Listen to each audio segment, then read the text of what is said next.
పల్లకిలో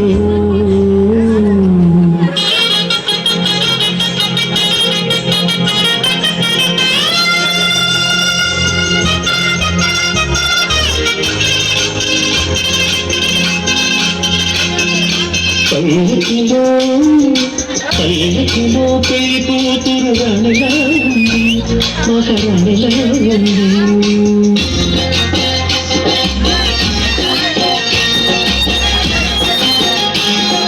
రాణిగారికి సిగ్గులు వచ్చే రాజుగారికి చిరునవ్వు వచ్చి ఈ